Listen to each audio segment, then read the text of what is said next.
আমাৰ দলত এটা নিয়ম আছে, পৰম্পৰা আছে, আমাৰ দলৰ এটা সংস্কাৰ আছে আৰু আমাৰ দলৰ এটা অনুশাসন আছে যে মুখ্যমন্ত্ৰীয়ে হওক বা যি নেতাই নাহক সেই পৰম্পৰা আৰু শৃংখলাটো মানি চলিব লাগে। মণ্ডল সভাপতি যিগৰাকী আছিলে তেওঁক মই ধমক দিছোঁ, এইটো সঁচা কথা, ইয়াত লুকাবলগীয়া কথা একো নাই।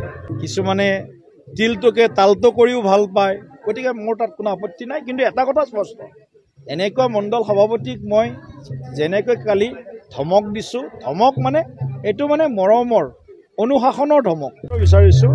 31 জানুৱাৰীত তাত পৰম্পৰাগত যি আমি যেনেকৈ ঘৰ লওঁ এটা পূজা কৰোঁ, ঘৰ লোৱা পূজা কৰা আৰু সিদিনা আমি ঘৰটোত থকা, এইটো আমাৰ নিজৰ যি আমাৰ পৰম্পৰা বা সংস্কৃতিৰ কথাটো কৈছোঁ, আমি সেনেকৈ কৰি থাকোঁ।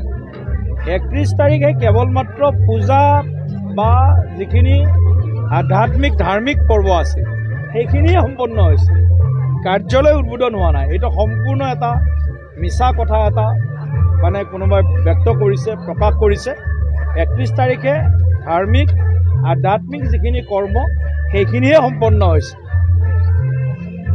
আৰু আমি যোৱাকালিহে আনুষ্ঠানিকভাৱে মাননীয় মুখ্যমন্ত্ৰী ডাঙৰীয়াৰ কৰ কমলেৰে আৰু আমাৰ উপস্থিতিত আমি এই কাৰ্যালয়টো বাজানী মণ্ডলৰ কাৰ্যালয়টো আমি শুভ উদ্বোধন কৰিছোঁ।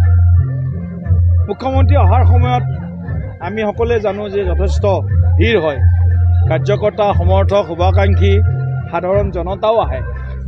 কাৰ্যালয় যিটো আমাৰ চৌহদ তাত যথেষ্ট সংখ্যক লোকৰ ভিৰ হৈছিল। কিন্তু যেতিয়া আমাৰ দলত এটা নিয়ম আছে, পৰম্পৰা আছে, আমাৰ দলৰ এটা সংস্কাৰ আছে আৰু আমাৰ দলৰ এটা অনুশাসন আছে যে মুখ্যমন্ত্ৰীয়ে হওক বা যি নেতাই নাহক সেই পৰম্পৰা আৰু শৃংখলাটো মানি চলিব লাগে। কালি সেইটো মুখ্যমন্ত্ৰী ডাঙৰীয়া আহোঁতে প্ৰথম পৰ্যায়ত চব ঠিকে আছিল। আমি আনুষ্ঠানিকভাৱে যেতিয়ালৈকে আমি আমাৰ কাৰ্যালয়টোৰ দুৱাৰ মুকলি কৰিলোঁ, ফিটা কাটিলোঁ, তেতিয়ালৈকেও ঠিক আছে। তাৰপিছত অলপ বেছি ঠেলা হেঁচা ৰাইজে কৰিলে আৰু তাৰ কাৰণে কিছু ব্যৱস্থা মণ্ডল সমিতিয়ে ল'ব লাগিছিল। কিছু মানে যিটো কওঁ আমি প্ৰিভেনশ্যন ইজ বেটাৰ দেন কিউৰ বুলি যিটো কথা আছে, অকণমান কিছু নিয়ন্ত্ৰণ কৰাৰ কাৰণে তাত বাঁহ চাহ যদি ভালকৈ বান্ধি দিলেহেঁতেন তেতিয়া গোটেইখিনি মানুহে ধুনীয়াকৈ, মুখ্যমন্ত্ৰীটো জানেই আৰু মানুহৰ মাজত সোমাই ভাল পায়, মানুহে মুখ্যমন্ত্ৰীক ভাল পায়, মুখ্যমন্ত্ৰীয়ে মানুহক ভাল পায়, গতিকে এই গোটেইখিনি